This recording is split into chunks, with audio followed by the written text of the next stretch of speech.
गरुडगमन तव चरणकमलमिह मनसि लसतु मम नित्यम् गरुडगमन तव चरणकमलमिह मनसि लसतु मम नित्यम् मनसि लसतु मम नित्यं मम तापमपाकुरु देवा मम पापमपाकुरु देवा मम तापमपाकुरु देवा मम पापमपाकुरु देवा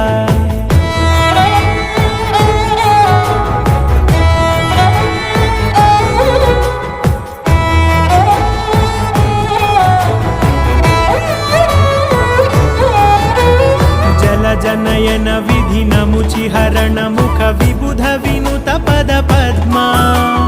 जल जनयन विधि नमुचिहरण मुख विबुध विनुत पद पद्मा विबुध विनुत पद पद्मा।